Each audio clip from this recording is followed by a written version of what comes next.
Hi friends, welcome to Kerala recipe. நாம் இன்றைக்கி ரொம்ப டேஸ்டான சிம்பிளான கேரளா ஸ்டைல் சிக்கன் ஃப்ரை பார்க்க போகிறோம். அதுக்கு முன்னாடி நீங்கள் நம்ம சேனலில் ஃபஸ்ட் டைம் பார்க்குறீங்கன்னா இந்த சேனலை சப்ஸ்கிரைப் பண்ணி வச்சுக்கோங்க. கூடவே பெல் பட்டனை கிளிக் பண்ணி ஆல் ஆப்ஷனையும் கிளிக் பண்ணி வச்சுக்கோங்க. வாங்க வீடியோக்கு போகலாம். சிக்கன் ஃப்ரை பண்ணுறதுக்கு ஒரு மீடியம் சைஸ் அளவுக்கு இஞ்சி, ஒரு 15 பல் பூண்டு, இது ரெண்டையும் நல்லா இடித்து எடுத்துக்கிடலாம். நான் இன்றைக்கி ஒரு 3/4 கிலோ சிக்கனை நல்லா 3 நேரம் கழுவி எடுத்து வச்சுருக்கேன். சிக்கனில் லெக் பீஸில் லைட்டாக கீறி விட்டுக்கோங்க, அப்போ தான் மசாலா உள்ளே நல்லா இறங்கும். இனி நாம் இடித்து வச்சுருக்கிற இஞ்சி பூண்டு பேஸ்ட்டை இது கூட சேர்த்துக்கிடலாம். இது கூட 1/2 டீஸ்பூன் மஞ்சள் தூள், 2 டேபிள் ஸ்பூன் காஷ்மீரி மிளகாய்த்தூள், 1 டேபிள் ஸ்பூன் நார்மல் மிளகாய்த்தூள் சேர்த்துக்கிடலாம். உங்ககிட்ட காஷ்மீரி மிளகாய்த்தூள் இல்லைன்னா மொத்தமாக 1/2 டேபிள் ஸ்பூன் நார்மல் மிளகாய்த்தூள் சேர்த்துக்கிடலாம்.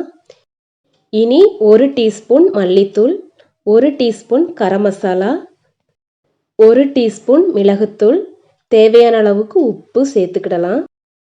கூடவே ஒரு லெமன் ஜூஸ் இது கூட சேர்த்துக்கிடலாம். நீங்கள் பெரிய லெமன் எடுத்தீங்கன்னா ஒரு 1/2 லெமன் கரெக்டாக இருக்கும். இது எல்லாத்தையும் நல்லா மிக்ஸ் பண்ணி விட்டுக்கிடலாம். உப்பு காரம் எல்லாம் இந்த நேரத்தில் செக் பண்ணிக்கோங்க.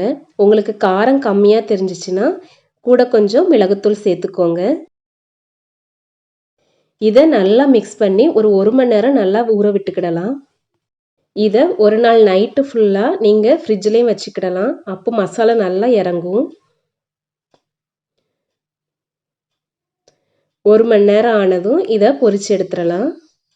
அதற்கு ஒரு பாத்திரத்தில் சிக்கன் பொரிக்கிறதுக்கு தேவையான அளவுக்கு எண்ணெய் சேர்த்துக்கிடலாம்.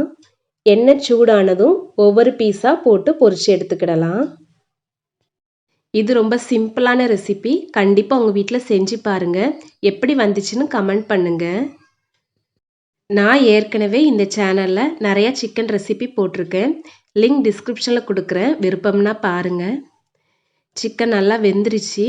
இனி இதை ஒரு பிளேட்டில் மாற்றிக்கிடலாம். இனி இதே எண்ணெயில் மீதி இருக்கிற எல்லா பீஸையும் போட்டு பொரிச்சு எடுத்துக்கிடலாம். உங்களுக்கு இந்த ரெசிபி பிடிச்சிருந்துச்சுன்னா உங்கள் ஃப்ரெண்ட்ஸ் அண்ட் ஃபேமிலி மெம்பர்ஸ்க்கு ஷேர் பண்ணுங்கள். சிக்கன் பீஸ் எல்லாத்தையும் பொரிச்சு எடுத்தாச்சு. இனி இதே எண்ணெயில் ஒரு பெரிய வெங்காயத்தை நல்லா ஸ்லைஸாக வெட்டி இது கூட சேர்த்துக்கிடலாம். கூடவே 2 பச்சை மிளகாவை கீறி சேர்த்துக்கிடலாம். வெங்காயத்துக்கு தேவையான அளவுக்கு உப்பு சேர்த்துக்கிடலாம். இது கூட ஒரு கொத்து கருவேப்பிலை சேர்த்துக்கோங்க. வெங்காயம் பாதி அளவு வேகிற அளவுக்கு நீங்கள் வதக்கி எடுத்துக்கோங்க. கடிக்கும்போது கொஞ்சம் கடிபடுற ஸ்டேஜில் இருந்துச்சுன்னா ரொம்ப நல்ல டேஸ்ட்டாக இருக்கும். வெங்காயத்தை ரொம்ப போட்டு வதக்கிற வேண்டாம். இனி நாம் பொரிச்சு வச்சிருக்கிற சிக்கனை இது கூட சேர்த்து நல்லா மிக்ஸ் பண்ணி விட்டுக்கிடலாம். அவ்வளோதான், சுவையான கேரளா ஸ்டைல் சிக்கன் ஃப்ரை சூப்பராக ரெடி ஆயிருச்சு. இந்த ரெசிப்பியை கண்டிப்பாக உங்கள் வீட்டில் செஞ்சு பாருங்கள்.